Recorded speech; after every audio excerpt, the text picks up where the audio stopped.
yourself if I told you I've been a prisoner before? All right, I'm not an ex-convict, but let me tell you a story about an ex-convict. He's named Simi Seafood. Simi Seafood was actually an ex-convict who used to be in the prison for over 5 times.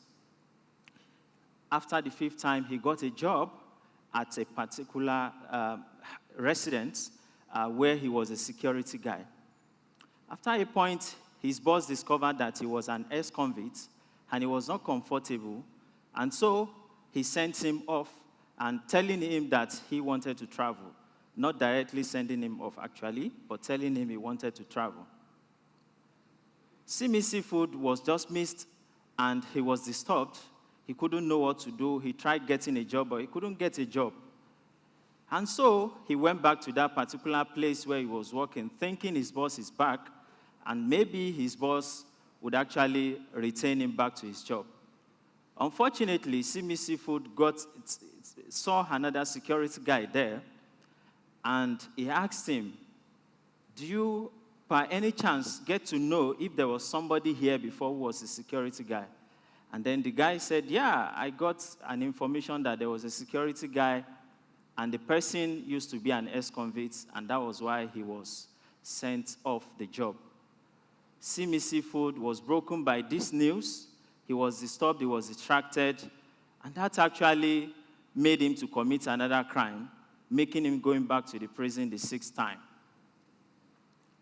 I got to know about this, and then I tried to ask myself, can we actually blame the boss for not giving Simi Seafood a second chance?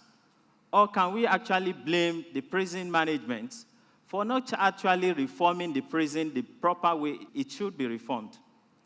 Or can I actually do something about this? And then I was in 300 level studying educational management at that particular point in time, and so I decided to start up an initiative. The initiative was actually an initiative to continue to see how I can reform people in the prison, particularly as it has to do with education. You bear with me that education actually has 3 major forms, either by formal, informal, or non-formal.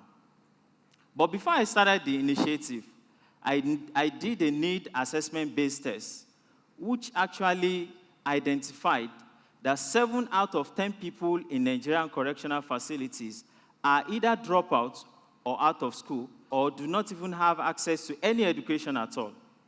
This is a major challenge because it's a vacuum space that in the end, we are going to have a whole lot of people who are not educated in our society, and they continue to commit crime, or they are mean to the society because they are not given the opportunity to thrive in the society. Meanwhile, this is also one of the major forces of why we have high rates of recidivism in our society, where you hear the news of an ex-convict committing another crime because there was no actually a reformation. It will interest you to know today that I have been able to ensure that people in correctional facilities have access to literacy, adult, and advanced education. Not only that, but also digital and empowerment skills. Thank you. This we have done in the last 6 years and has impacted over 3,000 inmates and young offenders in 4 states in Nigeria. Thank you. And so, I need to ask this question.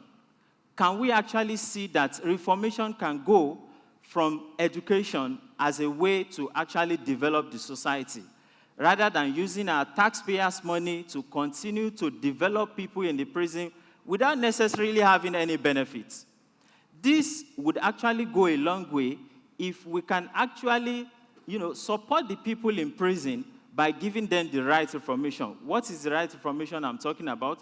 Education, either formal or informal education. This formal or informal education can actually go a long way to develop them, give them the ability to thrive in the society. Not only that, give them the ability to be liberated for a proper citizen that they ought to be in the first place. They don't want to commit the crime, but the situation actually led them to it. Simi Seafood, after a while, got employed, got trained, and is now a barber at Akwa Ibom State. Presently, is also a student of National Open University with the help of our projects. And I can tell you that this has gone a long way to develop a whole lot of people, and we can actually do that by continuing to give them the opportunity rather than giving them a stigmatization process that was done to Simi Seafood. I think this is the best way reform can come in. Thank you very much.